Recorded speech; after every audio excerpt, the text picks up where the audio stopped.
Everyone, here we will discuss about use of will be and shall be. आपको मैंने कहा था कि 4 तरह के सेंटेंस हैं। पहले वाले में will, दूसरे वाले में will be, तीसरे वाले में have, will have और चौथे वाले में will have been। ठीक है, इसको ख्याल रखना है बस, और कुछ नहीं है इसमें बहुत बड़ा कोई रॉकेट साइंस नहीं काम कर रहा है यहाँ पे। चलिए, अमिताभ जी से बात हो रही है, इस सेंटेंस पे हम गौर करेंगे। अमिताभ और राकेश की बात हो रही है। Amitabh, will you be in the train at this time tomorrow? क्या कल तुम इस समय गाड़ी में यात्रा कर रहे होगे, सफर कर रहे होगे? Will you be in the train at this time tomorrow? Tomorrow का मतलब कल। Will you be in the train at this time tomorrow?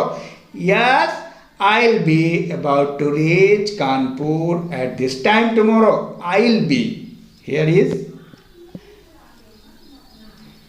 Amitabh.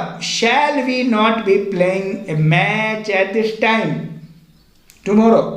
क्या हम कल इस समय मैच नहीं खेल रहे होंगे? Shall be. Shall का भी इस्तेमाल होता है we के साथ। ठीक है? Shall we not be playing a match at this time tomorrow?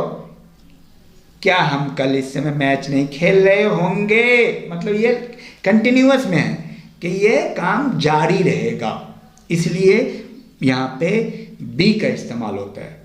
Shall we not be playing a match at this time tomorrow? अब Rakesh, yes we will be. Amitabh, shall we be coming to Shimla again and again? Shall we be coming to Shimla again and again?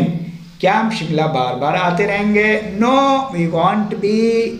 No, we won't be. अब इसको बार बार आप practice कीजिए। अब इसको हम practice mode में आप देखिए इसको।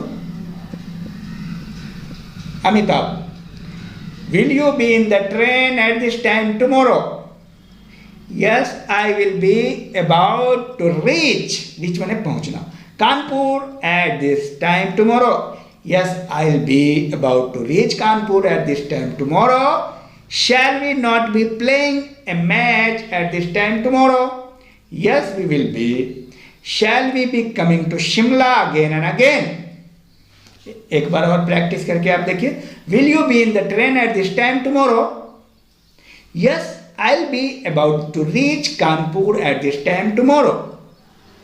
Amitabh, shall we not be playing a match at this time tomorrow? Yes, we will be. Amitabh, shall we be coming to Shimla again and again? No, we won't be. Thank you. All the best.